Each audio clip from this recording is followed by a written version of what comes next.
Josh Moss with Affordable Heating and Cooling provides residential HVAC and duct cleaning services to the Middle Tennessee area. With more than 20 years of experience, Josh Moss and the AHC team provide 24/7 service and take care to ensure whatever work you need done is done in a professional, timely manner. Contact AHC at 615-745-1676. That's 615-745-1676. Or go to their website at affordableheatingandcoolingtn.com.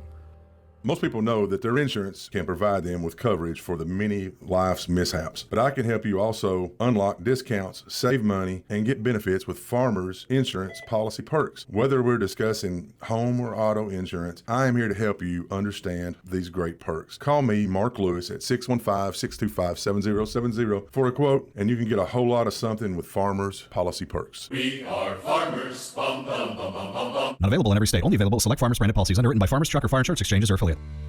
Mike and Felicia Sparks, owner of the Vanity Zone Salon, want to invite you to stop in for your next haircut or color. Their stylists Michelle, Tori, Tracy, Brandy, Sarah, and Gail offer the best creative cuts and color for all ages, for men and women. The Vanity Zone is located at 732 Nissan Drive in Smyrna, to the right of the Crystals Restaurant. To look and feel your best, visit the Vanity Zone Salon today. Call 615-355-1721 to book your next appointment. At Dr. Automotive in Smyrna, we're committed to providing local car owners with top-notch auto repair services. Let's hear what some customers have to say about Dr. Automotive. I just really appreciate Danny and his whole team. I always feel like I'm going to get great service and the right outcome. You just don't find any better people. He's always been very good. We've got the cure for your car. Dr. Automotive, keeping your car running smoothly, mile after mile. Visit our website, smyrnaautorepair.com. Hey, Middle Tennessee, it's Mark from the Safe House. And now the security riddle of the day. What's less secure than a fake safe from a big box or furniture store? Joe Biden's fake border policy, of course. But hey, there is good news. This time next year, Joe Biden will not be president. So drop by the Safe House and check out the largest selection of safes in the Southeast. Build a wall around your valuables with a safe from the Safe House. We have certified delivery crews to deliver and install your safe. Don't let a crackhead or illegal deliver your safe. With over 30 years in the safe business, the Safe House is the place to buy a safe in Tennessee. So go to NashvilleSafeHouse.com. AFFI is Middle Tennessee's premier choice for pest, wildlife, and moisture control. They specialize in those difficult and unique cases. You can reach them by phone at 615-300-2395. That's 615-300-2395. Or stop in at 200 Glenrose Lane in Smyrna.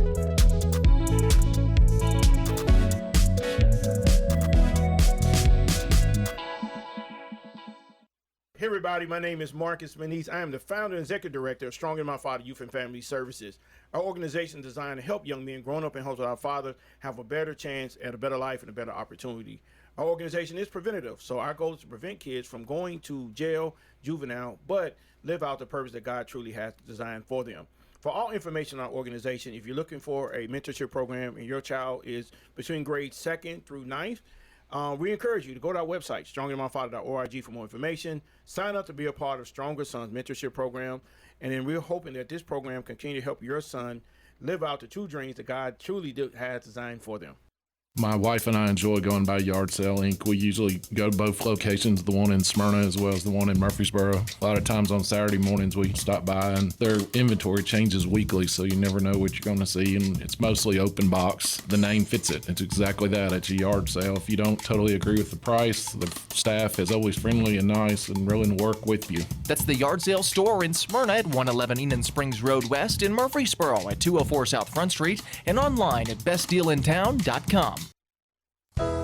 When I say VFW, you probably have some visions of a smoke-filled bar with a bunch of old-timers eyeballing you. Well, the Stones River VFW is doing things different. No smoke-filled rooms, no turning prospective members away, and a strong emphasis on camaraderie and community. We believe in instilling our American values in our young people through numerous programs such as Voice of Democracy, Patriots Pen, Scout of the Year, and VFW Teacher of the Year. The Stones River Post intends on becoming a driving force to help, aid, and assist wartime veterans. So if you're one of those veterans with a campaign medal and you want that sense of purpose that you've been missing, then give our recruiter, Andrew Farr, a call at 615-490-5715.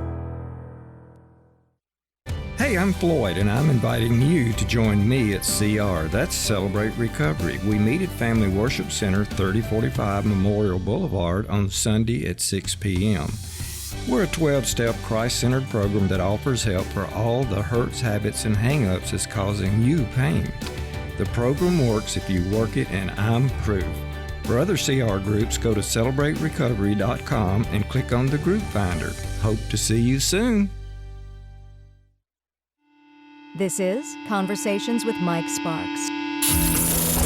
Are you concerned with the state of America, your state, your community? Then you're in the right place. State Representative Mike Sparks. He and guests are here to talk about local politics, history, faith, and freedom.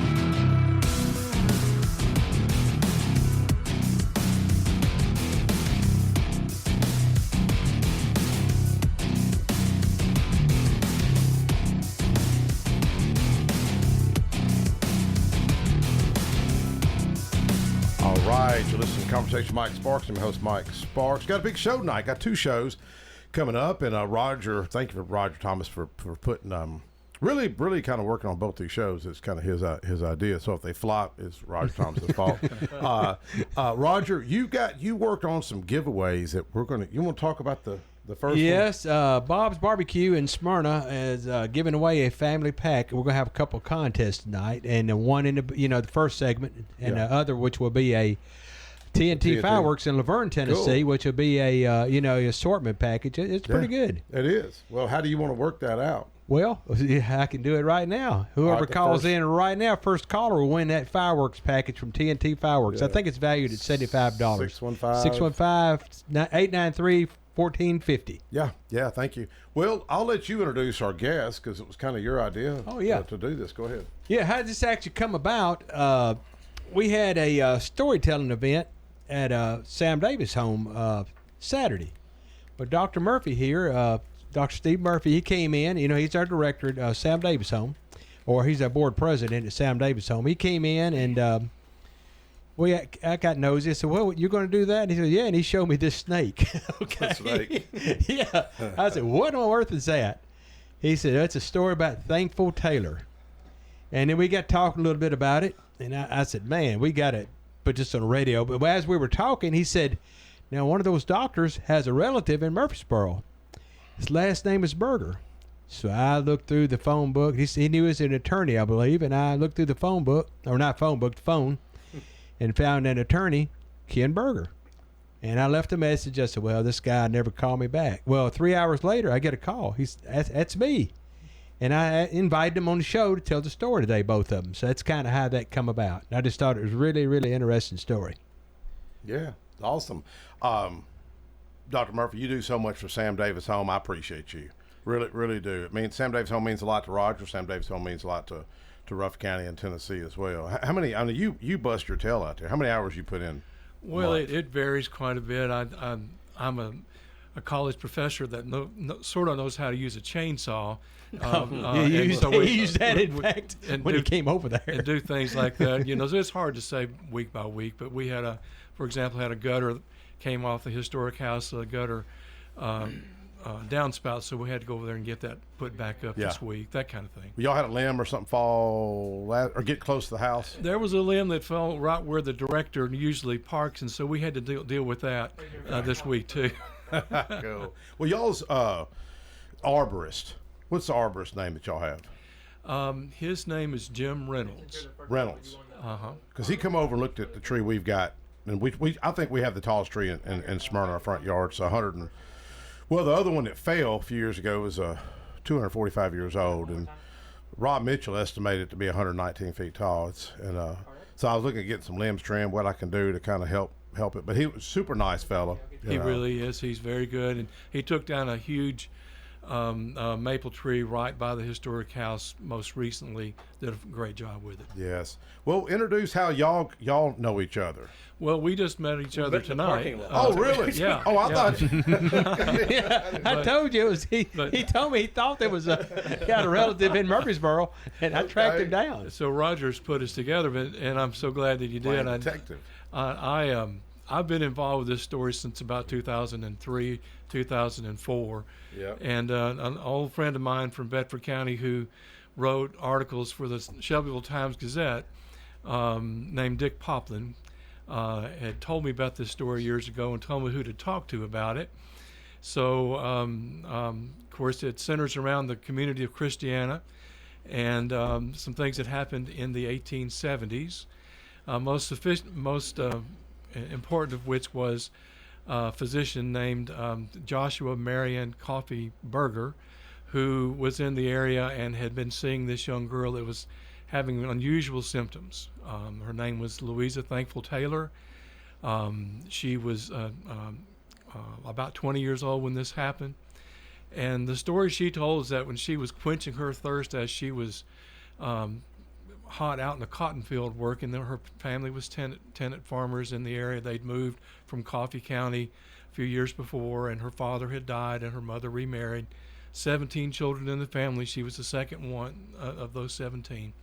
She went to quench her thirst, and she felt like something when she cupped that water and swallowed it, something like a little string had gone down. That was her story.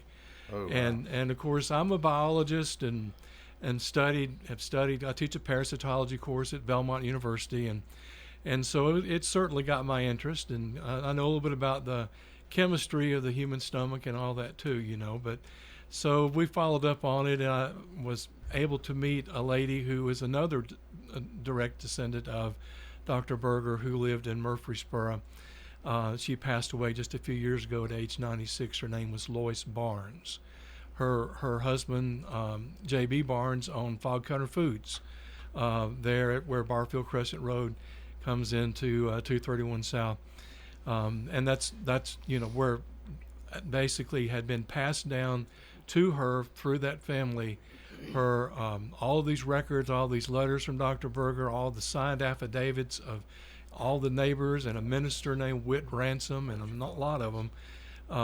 There were like 30 doctors that came to talk to her and examine her after all this came to light. Anyway, so the snake also survived, and so I currently have it, but this week after the storytelling festival is now done and I've told my story at the Sam Davis home, I'm going to pay a visit to John Lodell at the Rutherford County Archives. All the other materials are there. They've been digitized. They're stored properly there. The snake's going there this week. Really? So you have the snake? I have the snake. For real? Wow. And it's a 23-inch northern water snake, and very detailed about when the doctor extracted it on really 151 years ago, this past Thursday, June 24th, is when he had told the mother, the next time this black living substance comes up in your daughter's mouth, that's been besieging her, to hold it with your hand and call for me. I used to think that he was in Murfreesboro and they had to send a horseman and he had to come all the way out from Murfreesboro, but he was actually staying with someone about a quarter mile away. And so he gets there. It's a full moon night. He pulls it out, mucus all over it, really? and it dies a few minutes later. And Thankful, of course, throws up quite a bit. But then she feels he better. Throws up too, or just well, no, he's a doctor. He can handle it. But anyway, so he preserved the snake. It's still in the same container, although I did change out the preservation fluid, the alcohol, because the level had gotten down kind of low and it was dingy. So 23 inches, isn't it? 23 inches, northern water snake. No question about what kind of snake it was. Man, that's nasty. So her story was that it had matured in her stomach, and then become more of a problem for her over really months and even up to 5 years. And so the doctor, another doctor, Bartley Newton White, B.N. White, had come to see her, treat her from worms. Everybody had worms back then, and he thought that's what the problem was. That didn't solve the problem, and so this physician, Dr. Berger, who was based in McMinnville but came to Rutherford and Bedford County quite often, had been called in to see her. And saw her in January of that year. Remember, June is when the snake was extracted, but he basically came to see that Thankful in her bed many times, several times, almost daily. Yeah, and that's what they said. Yeah.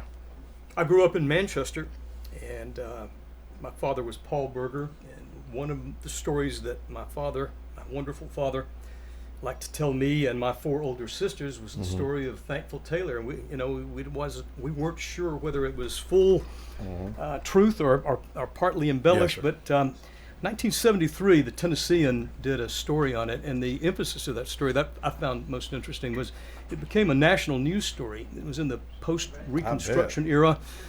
Times were tough, and I guess people were interested in wild stories like that, so it became a national story. To me, the interesting thing about it, as I had mentioned earlier, is that when I read this article and eventually came to Murfreesboro after I finished the Army and MTSU, came back to Murfreesboro and practicing law here back in the early 70s, mid-70s, I met my friend George White, attorney George White, whose office just happens to be right next door to mine. And we started, I don't know how we got into this topic one day, but this story came up somehow, and we talked about the controversy. There was some real dissension between Dr. White and my ancestor, I think it was his great-great-grandfather and my great-great-uncle. So Dr. White sort of, as I read the story, this Tennessean story from back in '73, got sort of shunted out of the picture a bit, and the family allowed Dr. Berger to treat her and to supposedly extract the snake. So it's a long story, more to it than I'm describing. It's kind of a detailed story. They convened a committee in Nashville, a medical research committee of some kind, to read the affidavits of the local minister and the neighbors, and to look at the snake and to interview the Miss Thankful Taylor. And the consensus of that, I think, was published down at the University of Nashville, the old predecessor to the medical school predecessor to Vanderbilt's medical school. And they concluded that it was not really conclusive, but that it was possible that the snake could have somehow survived in the gastric juices of the stomach. And so there was some, after a lot of vilification, and there were it divided the community. Some people took the side of Dr. White, some people took the side of Dr. Berger, and newspapers did the same around the country, and there were all these accusations that Dr. Berger had fabricated the story to get publicity, which who knows. But the end result of all of that was that the committee filed its report. This was some 8 or 9 years. The story lingered. That's to me another odd thing. Something of that nature would have stayed in the press and at the mainstream media for so long. Before this committee finally issued its report and said that at least it was possible, not conclusively proved, but possible. But that's it was a childhood story from my family that I've learned a little more about it along the ways, and to me the most interesting story is that as I learned later that my good friend George White was connected to the story on the other side of the fence. So that I've heard it. I've heard the old story. I guess I've heard it maybe on Truman Jones. I think maybe Truman talked about it. When he was up. That. Well, one, it's pretty gross. You know what I'm saying? Think about it. Have you ever heard of that happening anywhere else? I sure haven't. It actually has a tradition all the way back into medieval Europe, and there are people claiming they had a snake in their stomach or frogs and such, and this is where religion and exorcism and all sorts of stuff comes in. Yeah. And they would interview these people, even famous scientists like Linnaeus and others over in Europe saw some of these people and commented and wrote about them, and so it goes way back. And one of the cures, by the way, I read was that you had to give the person horse urine. It gets even worse. Wow. Yeah, that's even worse and such. So there's also in modern times, but still even during Thankful Taylor's time, there's a condition, a psychological disorder called pica. Maybe you've heard of it before, where people ingest things that should never be ingested. Oh, yeah. And there are reasons that bring this on, and we know that we don't know a lot about Thankful's family structure, but family 17, her father dies, her mother remarries, they're tenant farmers. We just wonder how much stress she was under and whether maybe, there's also a report that she was known to catch snakes. Oh, really? And of course, that if she had everybody fooled, though, because she was in her bed most of the time under this travail she was in, if that was the case. Was she a heavy-set girl? I mean, no. Here's Here's her picture right here. Yeah. Okay. But she, In fact, they described her as stringy, whatever. I'm not sure exactly what that article described her as. Stringy appearing. Someone said she was not far removed from idiocy. Now that was, it just depends on who interviewed her. Now, the name Thankful, we were talking earlier, was that a real name? Her real name was Louisa Thankful Taylor, and it wasn't that unusual to give names like that to people back then. An old Puritan name, wasn't it? Puritan? I think so. I think so. Oh, okay. I've even heard of people Puritan being So that was the first name, not her middle name. Okay. Her first name was Louisa. Okay. Second name Thankful. But they called her Thankful. Okay. I bet she was thankful to get that snake out of her. Well, she told the doctor, she told Dr. Berger she felt like a great burden had been taken off of her stomach, and certainly it had. The snake died just a few minutes later, and of course she got better, except for maybe some epilepsy. We're not sure. Really. Our winner, Connor, do you want to announce our winner? I already told her on the phone, but the winner for the Fireworks package is Miss Angie Gill. It's not rigged because Angie also, I do a chili contest every year, and it's a big event, and I always have my buddies who are like, it's rigged. Whoever wins, it's rigged, and it's not rigged. But what was funny, I told there's 81 million votes. Her husband, Jeff, I said, man, you ought to enter. He goes, well, I'm not that good a cook. I said, but you never know who wins. It's just people that's not good cooks sometimes win, and he ended up winning. She ended up winning the door prize. I think she won another prize. So, so congratulations, Angie. I think we got another giveaway. We're doing another maybe next half of the show. Miss Angie says she's on the phone. Oh, is she there? Yes, sir. Oh, hey, I didn't know you were there. Congratulations. I didn't even know you were there. Congratulations. Thanks. That so my chili contest, it's not rigged, right? That's correct. I mean, you had talked to Jeff about entering it when you guys go to one of your men's groups, and he got to thinking about it, and he was like, yeah, I think I can do that. And actually, I didn't have any hand in it at all. That was all him. It was all him. Where did he get his recipe at? He just got a little bit of this and a little bit of that. I told him to write it down, so he did, and it never made it that way before. So well, there's a rumor that somebody that took second place, that's a high-profile political figure in the state of Tennessee, I won't say I'll get in trouble, that it was supposed to have been, it's this person's recipe, and it was a chief of staff came in, or I guess you call it field director, and they end up winning, and later people were like, man, that was Wendy's chili. That was I could spot Wendy's chili. The guy went and bought Wendy's chili, but anyways, I won't say who the person was. Hopefully, though, I can get them out this year. They're running for a high-profile race it'll be next year, I guess you could say. But congratulations, Andy. Tell Jeff I said hi, okay? I sure will. Have a good day. All right, have a good one. Thanks. I appreciate Roger hooking that up. Steve, how come, or Dr. Murphy, I should say, how come you care so much about history and Sam Davis Home and historic preservation? Well, I'd say that study of history is kind of my avocation because I am trained as a scientist and such and a professor, but it's just always local history, especially in Civil War history. Yep. I had 3 ancestors who fought in the Confederate Army, for example. Yeah. And Dr. B.N. White was a Confederate surgeon as well. We got our intern's got a big degree in history, don't you? Yeah. I got my degree in public history, and I did my internship at Soldier. Great. He's the one that's seen the ghost behind Sam Davis Home. True story. Tell it. You want to tell it? All right. Yeah. Sure. A couple months ago, it was also foggy too, but I've decided to see are they there again? Nope, they're not there. Okay. But yeah, no. I think it was the second year that I had been working at the golf course as a groundskeeper / maintenance guy.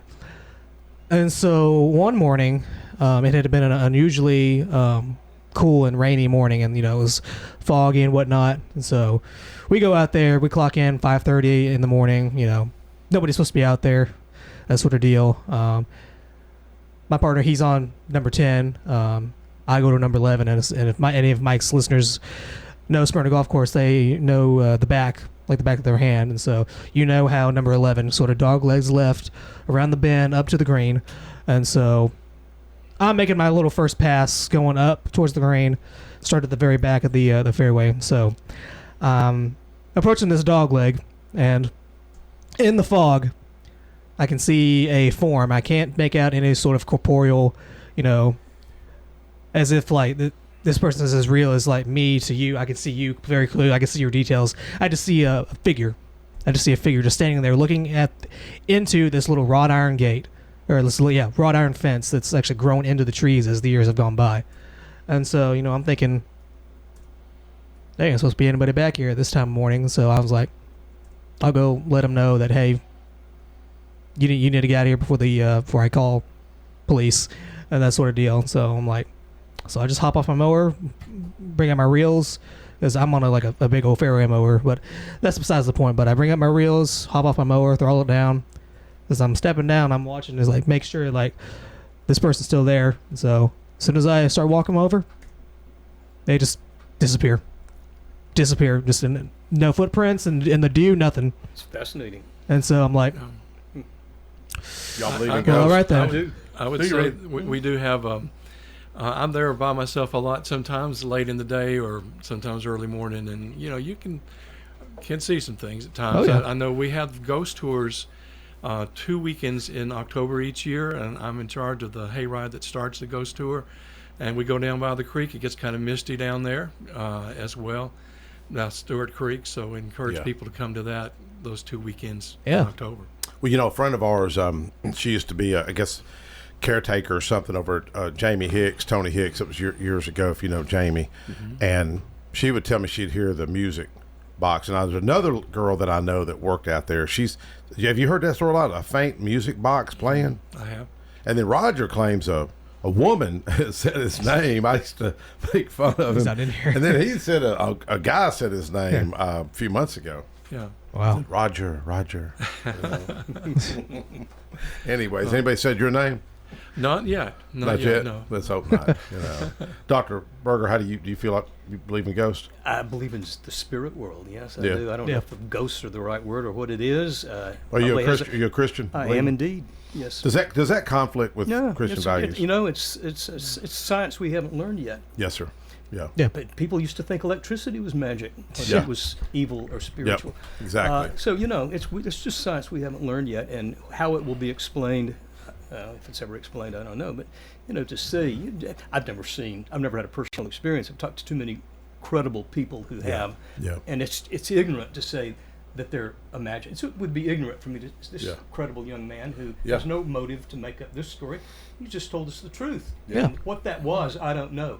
Whether that was somebody from the other side coming or something that was some sort of electrical apparition, we don't have any way of knowing. But to say it's not credible is ignorant. Well, we had somebody a couple years ago who was like an expert in that field. If you're inclined to believe that, he said that they were just making themselves known that they're there, that spiritual energy or whatever it is. It's it may be a knowing entity. It may not be a knowing entity. It may be an electrical something that we don't understand yet, or a electrical's not the right word. You ever seen a ghost? No, I have not. Dr. Murphy, you seen a ghost? I have. Have you really? Well, yeah. Where? In the old Kimmons house near the farm I grew up, when I was driving my motorcycle home from Holland Hay. Oh, really? Late one night, many years ago as a teenager. Really? What kind of motorcycle did you have? Oh, at the time it was just a Honda Sport 50. A what? A Honda Sport 50. Oh, what year was it? Well, I don't know, or it might have been the SL 100. I don't know. I had a couple of little Hondas. Yeah. At the time. You can tell I'm a little ADHD switching from to motorcycles. The 180 degree. I'm a motorcycle enthusiast. 90 degree. Yeah. Well, I had something happen to me just 2 weeks ago.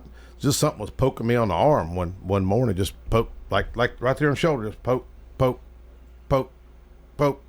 And it woke me up, but I didn't open my eyes. And I said to myself, when I open my eyes, this is going to stop. And I opened my eyes, and it stopped. But I've never seen anything, personally. Connor, you ever seen a ghost? I haven't. You haven't? I think one of the more intriguing, ghosts, stories or things surrounding it is Gettysburg. Gettysburg, and any sort of Civil War battlefield where tons and tons of men died. I mean, there's bound to be something still, replaying. They say that what is it, limestone? They say that limestone sort of like contains or doesn't not necessarily harvest. Our house is built out of Indiana limestone. You know, that pretty white stone, and thick, thick stone, but it's encased. But yeah. You know. Well, guys, I really appreciate y'all coming up. Thank you for the and invitation. It's Ken Thank Berger, you for the right? Ken is right. Yeah. Ken, Thanks Dr. for the Steve Murphy. invitation. Yeah. Ken, if we met somewhere, you look familiar. Well, I've been hanging around here for. Where do you go to church at? First Methodist. First Methodist. Practice up on the square. I own 103.9 WQJZ, the local jazz blues station. We operate That's that how over I there. know your name. And, okay. With my friend Jim Gilmore. Now, when do y'all go on? We're on 24 hours a day, 7 days a week. Yeah. And what's the station again? 103.9 Jazz and Blues. What is that? What's it? Is it like a mile radius? No, we've got a 40-mile diameter. We're squarely in the center of a 40-mile diameter. We're on the internet. We have listeners all over the world on the internet. If you're a jazz and blues fan, we're the place you need to go. Cool. And I find, there aren't the number of jazz and blues fans, just as with the number I think of FM radio listeners, are diminishing some, but we have a really, really healthy, growing audience. And you're airing it from the square? Yep. So well, I've heard about it. I've heard Brian Barrett. My partner is in talk Brentwood, and we originate part of that from Brentwood, but it feeds to the lower level of my office over there where we have the studio. And what's your office near? I am number 12 on the square. It's right next door to Larry Sims' place. Larry Sims is on the right, and the Rucker Group is on the left of me. Oh, man. I'm on the north side. Well, of the wish you had square. more time. One day I was doing ghost tours with some people, just tagging along. Yeah, there's a lady who comes by there and does that. Yeah, and I seen they were talking about underground tunnels, and the guy says elected officials don't want you to know these secrets. And my wife looked at me because I was a county commissioner. I don't know about these secrets. And I popped into Larry. I said, Larry, he happened to be in his office. You know anything about underground tunnels? He looked at me like I was crazy. We walked around, and real quick, I'll share this because it is a pretty cool story. I asked the mayor. He said, this is the mayor years ago. He looked at me like, what are you talking about? You're nuts, I asked Commissioner Gary Farley. Gary said, man, I've heard of this. I've heard that, that rumor Public Works digging up some sewer lines. Then, who I went to? Went to the janitor, the custodian of the courthouse. She said, come on, I'll take you to him.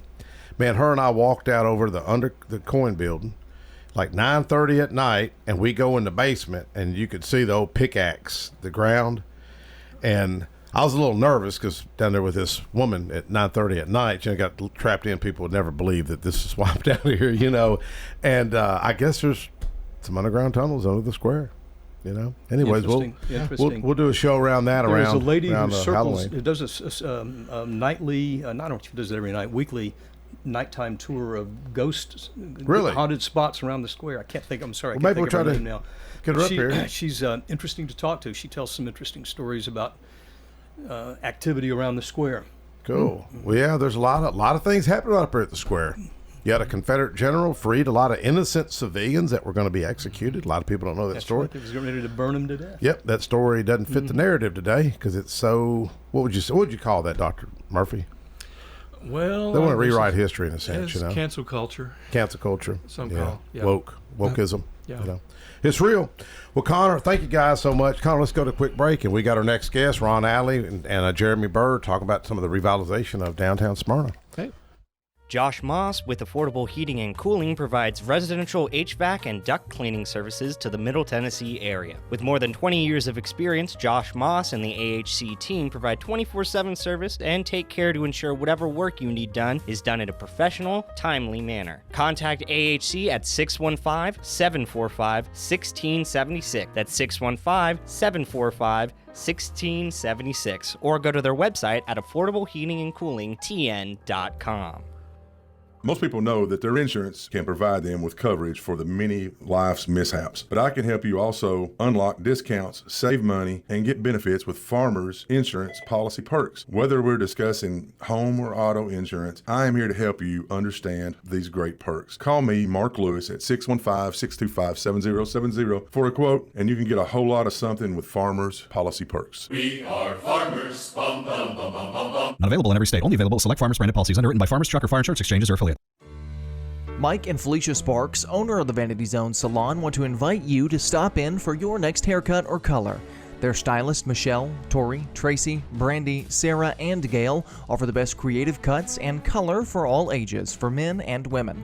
The Vanity Zone is located at 732 Nissan Drive in Smyrna, to the right of the Crystals Restaurant. To look and feel your best, visit the Vanity Zone Salon today. Call 615-355-1721 to book your next appointment. At Dr. Automotive in Smyrna, we're committed to providing local car owners with top-notch auto repair services. With over 2 decades of experience, our ASC certified master technicians are experts in both foreign and domestic vehicles, ensuring accurate diagnosis and timely, cost-effective repairs. From oil changes to major engine and transmission repairs, we've got the cure for your car. Dr. Automotive, keeping your car running smoothly, mile after mile. Visit our website, smyrnaautorepair.com. Hi, this is Allie Dowenhauer with Isaiah 117 House. Isaiah 117 House provides physical and emotional support for children awaiting foster care placement here in Rutherford County. We are changing the way foster care begins, and those kiddos are brought to our house to hang out and wait for a foster family, and they're given everything they need. We support foster children, DCS, and foster families here in Rutherford County. Visit us at www.isaiah117house.com or visit our Facebook page, Isaiah 117 House, Rutherford County. Hey, I'm Floyd, and I'm inviting you to join me at CR. That's Celebrate Recovery. We meet at Family Worship Center, 3045 Memorial Boulevard on Sunday at 6 p.m. We're a 12-step Christ-centered program that offers help for all the hurts, habits, and hang-ups that's causing you pain. The program works if you work it, and I'm proof. For other CR groups, go to CelebrateRecovery.com and click on the group finder. Hope to see you soon.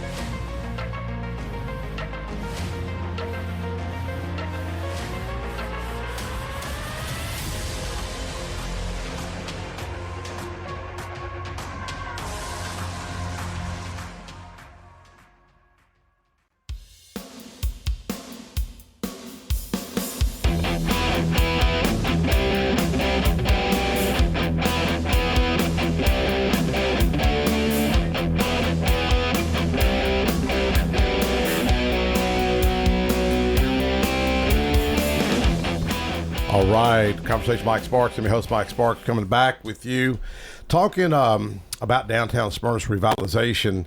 I asked Connor if he could play some Thunderstruck by AC/DC, but he said no, another guy got in trouble.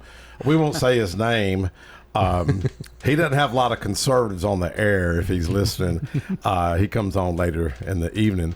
But anyways, sometimes we'll get in trouble if we're not careful on playing music, you know. I guess people want their money. But speaking of music, our next guest is a music guy, Ron Alley, and Jeremy Burr. But before we go to that, Roger, you've got something you worked on. Why don't you talk about it real quick? Oh, yeah. We have we had a contest a little earlier. We had a winner, which was Miss Angie Gill. She won the fireworks assortment from TNT Fireworks in Laverne. This one now, we're going to give another one away. It's going to be a family pack from Bob's Barbecue in Smyrna, Tennessee, and everybody knows where Bob's is. And anyway, we're going to take the first caller on that, and that will be the winner for the barbecue family pack. All right, 893-1450. Connor will take care of that. Well, these next guests were kind of your idea. Yeah. Why don't you introduce them? I'm on the Historical Zoning Commission in Smyrna, okay? And that's how I got. I knew Ron kind of from that, but just around different functions, different things. But anyway, we were other night. We were in a meeting, and after we left the meeting, we were talking in the parking lot, and I just these guys are so passionate about downtown Smyrna, keeping it like it is, and all that. And I said, man, that'd be a good story. I mean, I could see it in their eyes when they were talking how they really love downtown Smyrna. And that's why I invited them up, or asked you to invite them up. Yeah. No, it's a great show, man. I mean, Ron's been up with me. Just a couple times. He's done a couple times. One thing I like what you told me years ago at Rotor. You remember this? I said, I'm not an artsy-fartsy type of guy. And you know what you said? you don't remember what you come back with. You are artsy. I mean, you are creative. Yeah. Well, I don't think of myself being creative, and but I mean, it's called the left brain part. Yeah, it's creative. Yep. And our next guest, Jeremy Bird, who's obviously creative because he's got the very sign creative. company. Yeah. Why are y'all so passionate about downtown? So I grew up in Smyrna. So I've been there since I was 4. And I worked for the company I now own since I was 12. So that was a God story, to be honest with you. It was not my plan. I made the plan in about 4 hours to open Front Street Sign Company. So, really? Yeah. So it was, I'm very passionate about it. I feel like I'm there for a reason. I was with UPS 18 years, thought I was going to retire from there, thought that was what my plan was in life, was to be at UPS, be in management. And here I am owning Front Street Sign Company and investing back in the community and where I grew up, and trying to keep it what I remember, and even elevating it to a different level of what it can be. Yes. Right. Good, Ron. Exactly. And you've got, tell us what you do. Tell me what you do. Well, Carpe Artista, of course. We've been down there since 2011. 12 actually. So when did you buy the 2016? I bought everything. 16, yeah. And I remember when you came to me and said, "Hey, I'm looking at buying the sign shop. I'm not sure exactly what's going on, but I feel led to do this." And then we just started. We started sharing vision. Really, I mean, because I had been sharing vision for the revitalization. We used the cafe to talk about it on the front porch. We used to say, "Hey, this is our front porch," to talk about the things that could happen down here. And Jeremy gets it. Obviously, he knows. Yeah, it needs to it needs to have new life pumped into it, and it needs to not just stay the same. It needs to retain what's there and the integrity of what's there, but it needs to grow to give our town kind of identities coming from that area. Well, y'all been instrumental in making that happen. No doubt. Well, you mentioned vision. Why is vision important? Oh, okay. Well. Okay, there's a scripture that says, "Without vision, the people perish." Yes. So vision's extremely important. It's hope, It's hope, and hope is what keeps us going. So hope is real, man, no doubt. The well, and you've got your build looking great. Thank you. I think Marty Luffman and I were talking. Marty's one of our historians, and Marty, some of the things Marty will tell me, you're literally thinking he's making it up. But it was real. He really did it. You know what I mean? Like he was instrumental in starting the first Christmas parade. I think he helped started the Old Timers Day in Laverne, and you're like, is this for real? I mean, but he really did. He built his building at 33 over. So he had vision when Nissan was coming in. But man, I was over at your build because I got my trophies. Well, I guess the trophy that Angie won was. Oh, did she get the mayor's? You talking about at Mayor's Cup? Well, really her husband won, Jeff, which is your cousin. Okay, and it's not rigged. Sure, it sounds rigged, but it's not. Yeah, and they won the door prizes. They won the door prizes. Yeah. Anyways, no, the mayor. So he won the Mayor's Choice. Well, I don't know if he won that or not. He won the best chili. Well, we had a Mayor's Choice that the Mayor Esther Reed had I think, chosen, and then Jeff, I guess, may have won the other one. But the guy that won the other, I don't know who that guy was. He just showed up, man. Never met him before my life. But you had some beautiful trophies right there that you just hooked me up, and I think you took care of Marty Luffman on his signs. But man, you've got the downtown. That I remember that was the So Unique place. Well, I've got all the pictures from when it was So Unique. My mom used to go in there and buy stuff there. She took classes there. That was like a hobby for her. So, cool. It's kind of one of those things too, when I bought the buildings, this, again, not my plan, but about 3 years into it, we were so busy I had to have more room. I don't know if anybody knows about that back building in the back that we built. Man, but we had to knock down the fabulous. Original building. Yeah. But it had no footing underneath it. Is it What's the little shop we called the Snake Pit where Roger hung out growing up? Yeah. What's it called now? Front Street Pub. Front Street Pub. Yeah. And they're doing a great job there. They really are. They're doing a good job. Yeah. I was told when I was growing up not to go to Snake Pit. My mom I always didn't said, either. stay away from the Snake Pit. I did go to Hay Baylor. One of your buddies made your walls up at the old woodshed. I wasn't old enough. And we got kicked out of there because we had long hair, and stuff. Yeah, we didn't last long. But we got kicked out of his country club, too, over there. Country club. What did he get kicked out? We only go in the kitchen. He wouldn't let us in the main. I tell you, we could be up here 4 hours talking about the craziness of Smyrna, some of the things that went on. Can I ask Jeremy a question? Yeah, Jeremy, go ahead. how many buildings you actually own there in the Smyrna area? We own 5 properties now. We just Okay. bought the old Bridal Country and Wilson's Photography. So getting ready to do the facelift on it.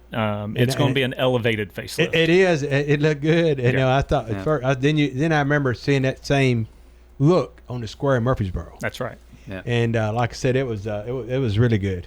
Yeah, that's going to be a really great addition. Question.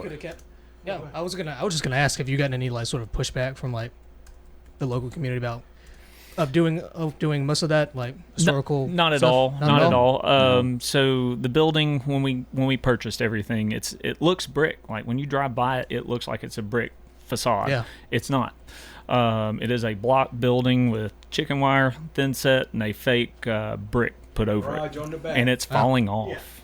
So yeah, that was deteriorating. Yeah, so. it's pretty bad. It's actually what he is doing with it is actually putting it back to what it originally, one of its original Oh no, I didn't. fronts. Yeah, because it had a wood storefront originally. Really? Originally. Back in the I would say 30s. It looks it's like actually more real, more authentic.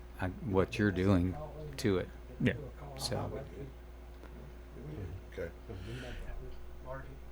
Okay. If so, the wood front you're talking about was on which on the Bridal Country and Wilson's Photography. Really? Yeah, that brick.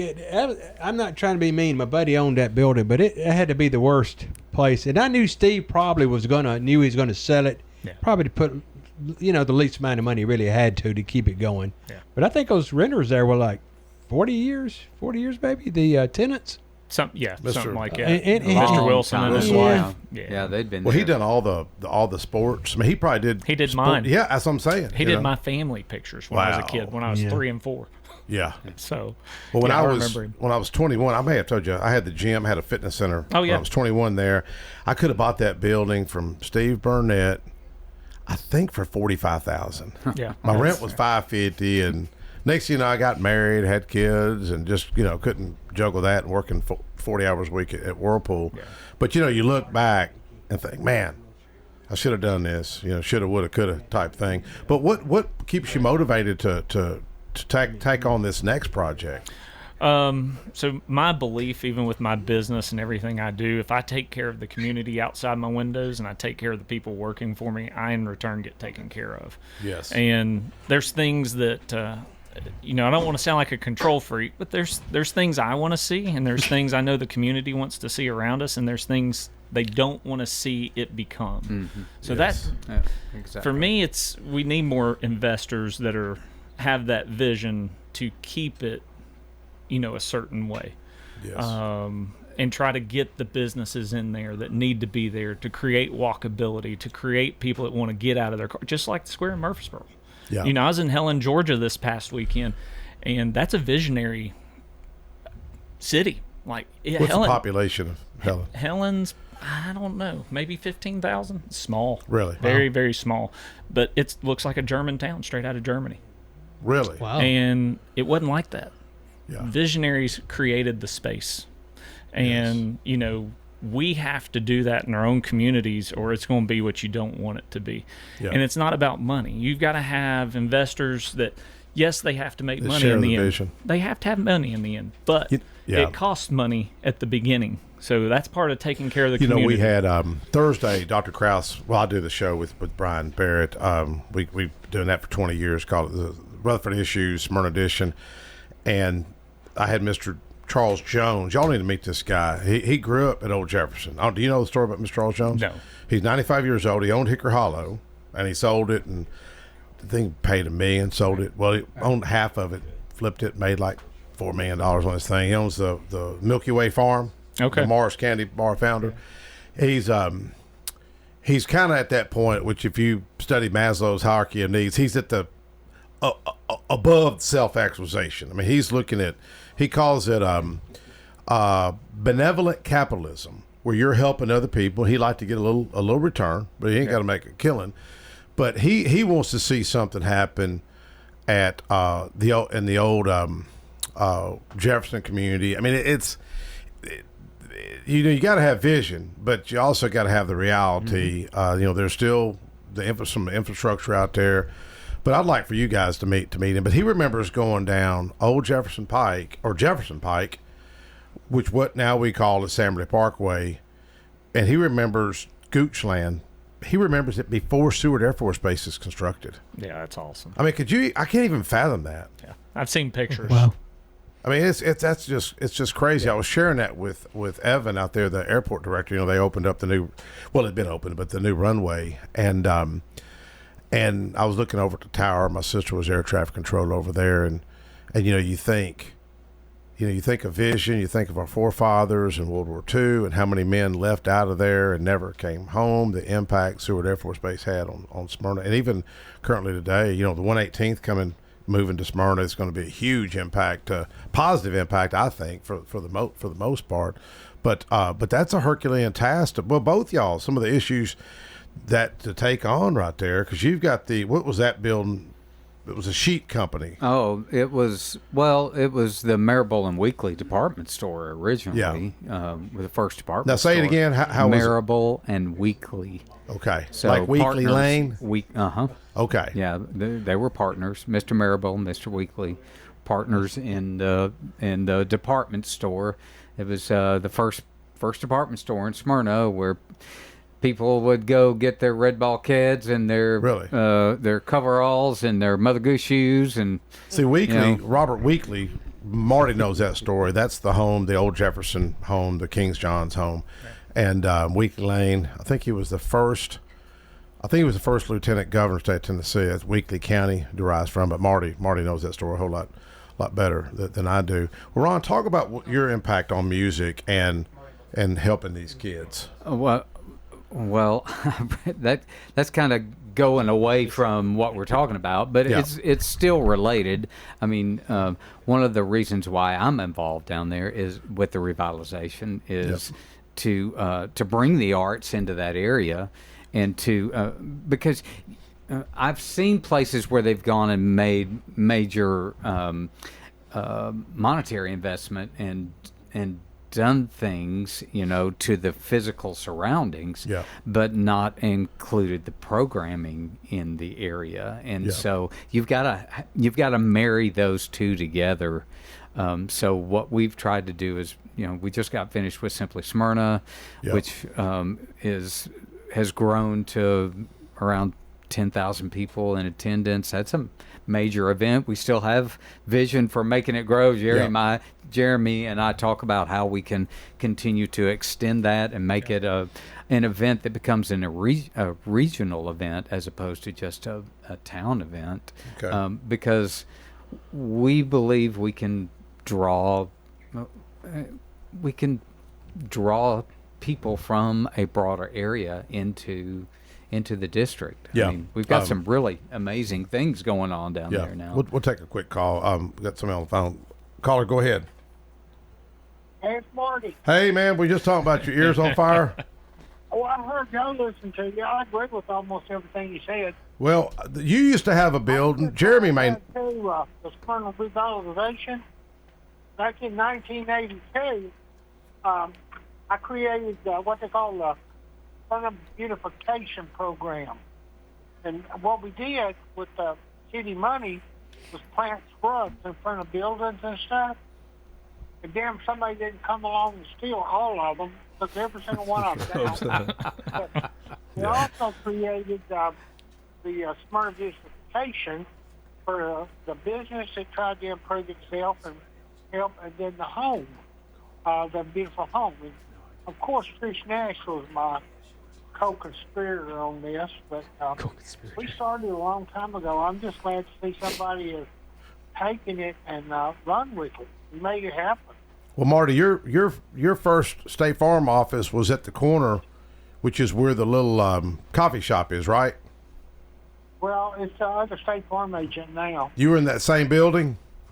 Yeah. Who owned that building? Was it the Barnetts that owned it at the time? Yeah, they did. And was it Comus Montgomery? Or Carl Montgomery? Is that who was beside you? No, it was Smyrna Aerobics beside me. Smyrna Aerobics? Okay. Where was Carl Montgomery at?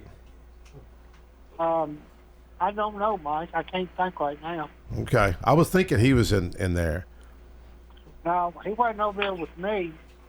Now, the Dodge brothers were over there. It was me, Smyrna Aerobics, and then the Johnses had their office building there. And then Smyrna Print and Design, of course. And then Wilson had the photography and the model shop. Wow. Yeah, he was in there when you were there. Huh? Y'all both in there at the same time? Yeah. Man, wow, that's going way back. Yeah. Jeremy, you wouldn't even thought of. No. You know what I mean? No. You wouldn't even thought of, you know. It's going back 45 years. Wow. Well, Marty, thank you. We've only got a few minutes. I'll let Ron and Jeremy finish this up. Thank you for calling in, okay, brother? All right, bye-bye. Take care, man. All right. So what's the plans? Do you have a tenant? I do. Good for you. Really? I do. Good. Can't really talk about that right now. The inside of the restaurant? Inside of it's gutted. No, it's not a restaurant. It's kind of one of those things for me. It's a partnership. Yeah. So when you lease to somebody, in my opinion, it's a two-way street. Yeah.